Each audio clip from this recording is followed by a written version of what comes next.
téléspectateurs, amis fidèles de Horace Télévision, nous sommes dans le plaisir de vous savoir nombreux dans le cadre de ce magazine Point d'actu qui, à ce jour, reçoit pour vous le président, je dirais donc M. Romain Diakese. Il est président de Coasso. Bonjour président. Bonjour madame la journaliste. Bienvenue dans le magazine Point d'actu. Merci beaucoup.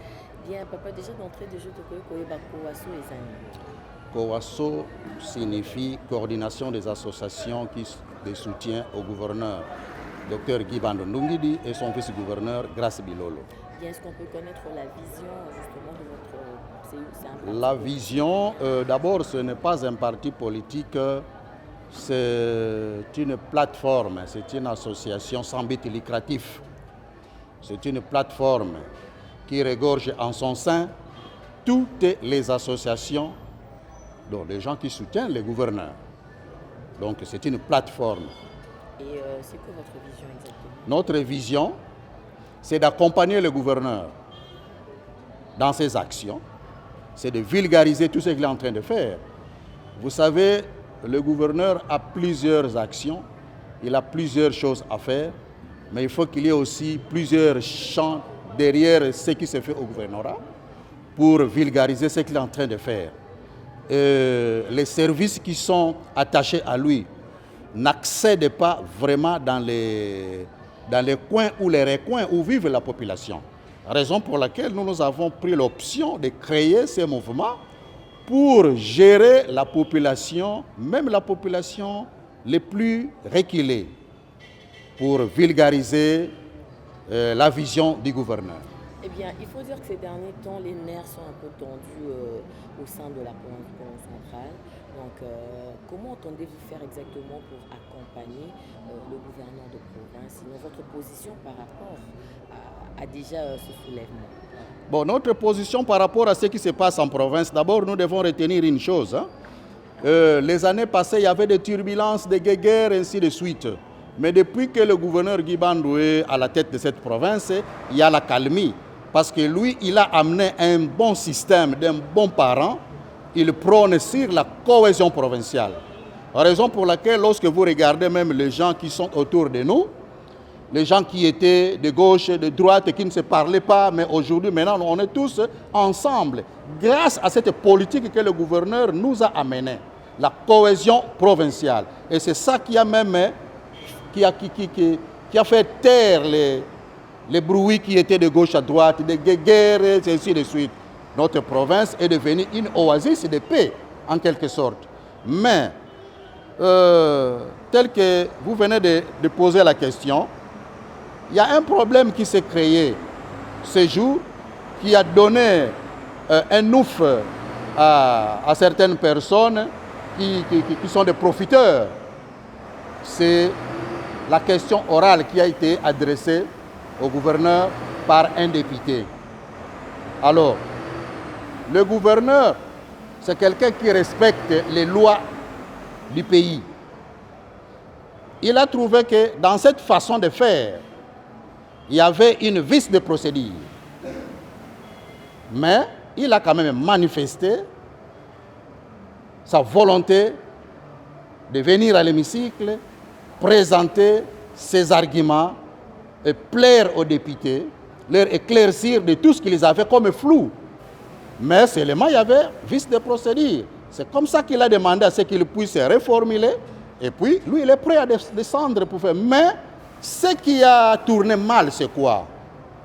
Lorsque vous lancez une question orale au gouverneur, attendez la réponse et la réaction de l'intéressé. Mais ne passez pas, c'est devenu du populisme dans toutes les chaînes. À Matadi, tout comme à Kinshasa, voilà, j'ai adressé, et s'il ne fait pas, il ne répond pas, je veux passer outre, je veux faire ceci. Là, ça devient du populisme. Et cela a donné le courage aux détracteurs de s'encaparer de la situation et de ne faire n'importe quoi dans les réseaux sociaux, dans les télévisions et par-ci, par-là. Mais le gouverneur est resté serein. Et nous qui sommes là, comme ces poulains, nous sommes là comme ces garde-fous. Nous ne pouvons pas lâcher prise. nous nous sommes tenus debout pour dire non, ça ne doit pas aller continuer comme ça. C'est comme ça que nous nous sommes mobilisés pour faire une déclaration, pour apaiser les esprits et que tout se passe dans le climat de Bakongo, sous l'arbre à palabre. Nous ne voulons plus ce qui s'est passé hier, les années passées, que cela se passe encore aujourd'hui. Non, on en a trop vu dans cette province. Nous ne voulons plus de ça. Nous voulons que les choses redémarrent en bien dans notre province. Bien, merci beaucoup, Président. Je reviens à vous tantôt. Le temps pour nous de suivre cette déclaration.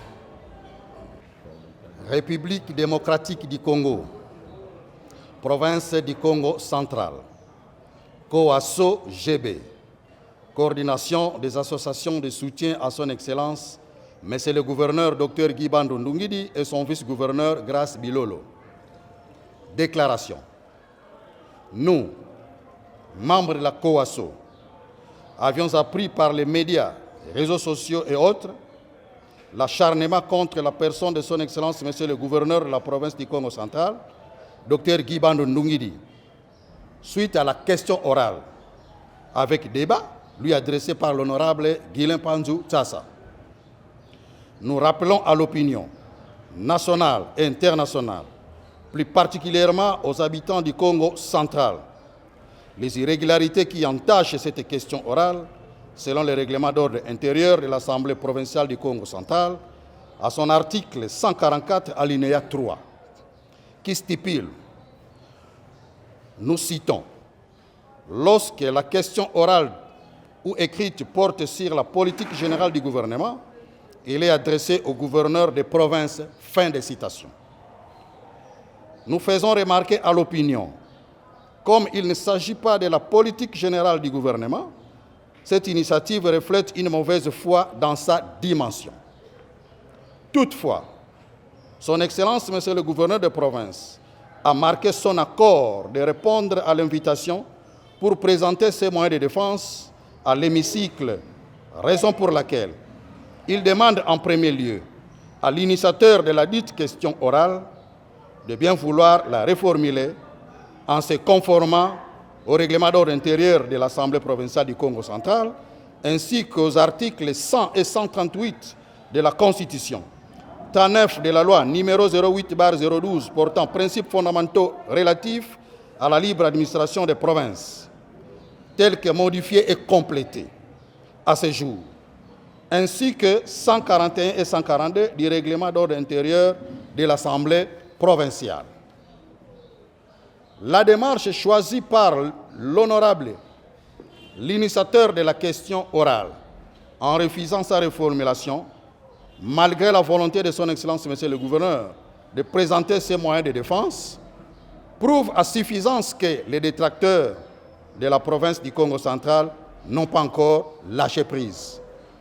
À cet effet, nous, membres de COASO GB, sommes prêts à barrer la route à tout celui qui sera la cause de la crise institutionnelle dans notre chère province de Simo Kimbangu, de Kimpa Mvita, de Joseph Kasavubu et de Nzeza Landu et autres. Nous demandons à l'honorable président de l'Assemblée provinciale du Congo central de jouer sur sa sagesse, de recadrer cette question orale afin de faire respecter les textes légaux et réglementaires de la République démocratique du Congo, tout en évitant la crise institutionnelle dans la province, en réservant une franche collaboration à son Excellence, Monsieur le gouverneur des provinces, pour un climat apaisé. Nous mettons en garde tous les tireurs de ficelles, hommes et femmes politiques, Congo, qui alimentent les détracteurs, qui sont les ennemis de la cohésion provinciale, et leur demandons tous de revenir à la bonne conscience Congo, qui prône sur la politique de se retrouver sous l'arbre à palabres. Nous prenons le peuple à témoin de cet acharnement sans cause et tenons à informer qu'en ayant 9 mois à la tête de la province du Congo central, Son Excellence, Monsieur le gouverneur de province, a plusieurs réalisations dans son actif, entre autres la construction de 10 écoles techniques, dont une dans chaque territoire de la province. 3000 bancs pupitres commandés et qui sont en train d'être distribués dans toutes les écoles de la province, notamment à Mbanzamboma, à Kimvula, Kisantu et Kasangulu. Le financement et la poursuite des travaux de construction du stade de Lumumba de Matadi et le stade de Mfuki de Kisantu. Financement des travaux de la construction du marché central de Matadi dénommé Marché Sud. La construction de la route entre la Tortue à Kinkanda jusqu'en Kalankala, travaux financés par Foner grâce à sa plaidoirie. Construction de 8 ponts dans les territoires de Mbanzangungu et de Madimba. Dotation de la police provinciale en charroi automobile afin de traquer les coupeurs de route sur la nationale numéro 1 ainsi que d'autres délinquants dans des villes et agglomérations de la province du Congo central. L'octroi de bourses d'études universitaires à 20 lauréats de la province qui sont pris en charge par les finances de la province dans les différentes institutions du pays, INIKIN, ICA, IKV, INBTP, IPG et autres. En conclusion, nous demandons à tous les fils et filles du Congo central de soutenir les actions menées par son Excellence, Monsieur le Gouverneur, pour le développement de notre province. Que vive la République démocratique du Congo, que vive la province du Congo central, que vive la cohésion provinciale. Nous vous remercions. Eh bien, Président, donc il faut dire que les mêmes causes produisent les mêmes effets. Pensez-vous qu'à partir de cette déclaration, les choses peuvent vraiment changer? Je pense que les choses vont changer. Que ce soit le gouverneur, que ce soit le président de l'Assemblée, que ce soit l'auteur de la question orale. Je les connais tous bien. Ce sont des hommes. Quelqu'un peut aller au-delà, mais je sais qu'ils vont se ressaisir et marcher sur la droite ligne et apaiser les esprits et puis continuer la marche ensemble. Je sais qu'il y aura du résultat positif. Selon vous, allais-je dire, qu'est-ce qu'il faudrait exactement faire pour que cette crise cesse au sein de la province? La crise, pour que cela ne revienne plus comme par le passé, il faut qu'il y ait franche collaboration entre les deux institutions. Le président de l'Assemblée et le chef de l'exécutif provincial, il faut qu'il y ait franche collaboration. Certes, nous sommes des humains, mais si vous trouvez quelque chose de louche, ne profitez pas. Appelez et puis mettez le problème sur table, vous trouvez la solution, apaisez les esprits et puis vous continuez dans la paix. Bien, merci Président. Nous sommes déjà arrivés à la fin de ce magazine Connect. Vous avez un tout dernier mot, un tout dernier message sinon à lancer à Le tout dernier mot que je peux lancer, c'est aux jeunes qui sont utilisés par des femmes et des hommes politiques, donc les détracteurs. Ils sont là pour jeter de l'huile au feu. Au lieu d'éteindre lorsque le feu veut s'enflammer, au lieu d'éteindre le feu, non. Et ils sont là pour jeter de l'huile pour enflammer, non. Nous ne pouvons pas brûler notre case qui est le Congo central. Ça, c'est un acquis que nous devons préserver. Donc, je demande à tous ces détracteurs-là de revenir dans le bon sens de mon Congo. Lorsqu'il y a un problème, appelez l'autre, mettez-vous ensemble, dialoguez et puis terminez le problème, marchez ensemble dans un climat de paix. Bien, merci beaucoup. Ça a été un plaisir pour nous de vous savoir parmi nous dans ce magazine Connect. Plaisir de vous retrouver. retrouver très prochainement. Merci, merci Madame la journaliste. Nous sommes arrivés pratiquement à la fin de ce numéro Point d'actu. Vous avez peut-être pris en cours. Sachez que nous avons reçu pour vous M. Romain Diakese.